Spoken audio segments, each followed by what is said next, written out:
Assalamu alaikum respected viewers. I'm Dr. Mohammad Ramzan Ansari, assistant professor of paediatrics and family medical specialist. इस video में मैं बात करने जा रहा हूँ स्टैमरिंग के बारे में, यानी हकलापन के बारे में। काफ़ी सारे बच्चे डेवलपमेंटली इस फिनोमिना को फेस करते हैं, इस फिनोमिना के थ्रू गुजरते हैं, और फैमिलीज़ भी और बच्चे भी परेशान होते हैं इस बात से कि उनके अल्फाज अटकते हैं। और सोशली भी जहाँ पे बच्चे रहते हैं, जहाँ पे बच्चे तालीम हासिल करने जाते हैं, स्कूल और कॉलेजेस में उनका मजाक उड़ाया जाता है कि ये तो हकला है, ये बोल नहीं सकता, ये सही तरह से प्रोनाउंसिएशन अल्फाज की अदा नहीं कर सकता। इसका हम बात करेंगे आज हकलापन के बारे में कि ग़िज़ा से और मल्टीविटामिन से क्या इसमें बेहतरी आ सकती है, और क्या ये कोई परेशान कुन चीज़ है भी या नहीं है।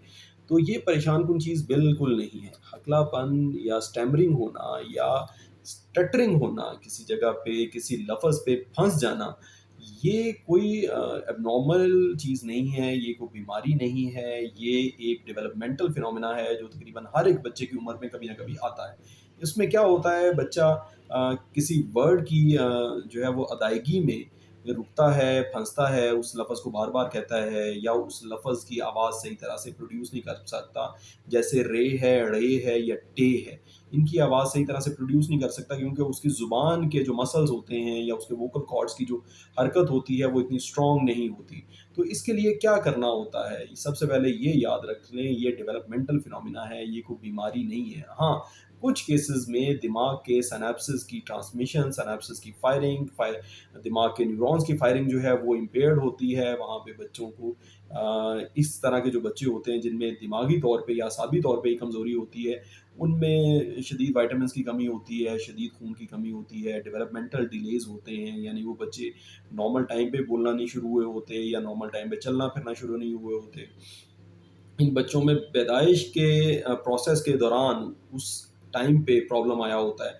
नॉर्मल डिलीवरी की कोशिश की जा रही होती है लेकिन नहीं हो रही होती, तो फिर ऑपरेशन करना पड़ता है क्योंकि दिमाग पे स्ट्रेस आया होता है बच्चे को, या बच्चा देर से रोया होता है, या बच्चे को बहुत अर्ली डिलीवरी हो जाती है और उसको शीशे में रखा गया होता है। ऐसे हो सकता है कुछ बच्चों के साथ। तो ऐसे बच्चे जिनके साथ तो कोई बीमारी हो, उनका तो इलाज होना ज़रूरी है।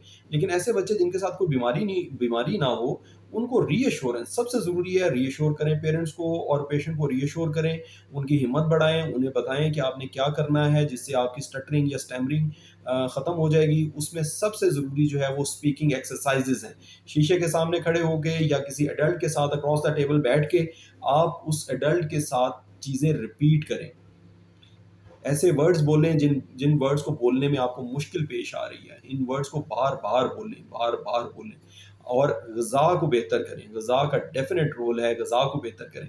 ग़िज़ा को बेहतर करने के बावजूद अगर अगर इस तरह की स्पीकिंग एक्सरसाइज़ेज़ करने के बावजूद नहीं फ़र्क पड़ रहा, तो फिर लाज़िमन अपने मुआलिज से राब्ता करें और जल्दी राब्ता करें, क्योंकि जितना जल्दी स्पीच रिलेटेड प्रॉब्लम्स को एड्रेस किया जाता है, उतना उसके रिकवरी के और बेहतर होने के और कंप्लीट रिकवरी के चांसेस ज़्यादा होते हैं। जितना आप डिले करते जाएँगे, तो फिर बाज़ औक़ात बहुत बड़े होके भी लोग आदत बना देते हैं और रे को या रे को या टे को सही तरह से अदा नहीं कर पाते, और वो उसको जो है हकलापन लगातार चलता रहता है।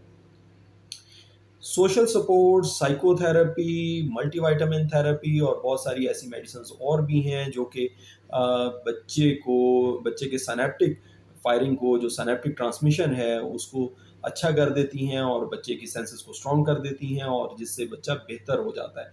स्टैमरिंग एक डेवलपमेंटल फिनोमिना है, लेकिन थ्रू मेडिसिन्स इसमें बेहतरी लाई जा सकती है, थ्रू थेरेपीज़ इसमें बेहतरी लाई जा सकती है, थ्रू न्यूट्रिशन इसमें बेहतरी लाई जा सकती है।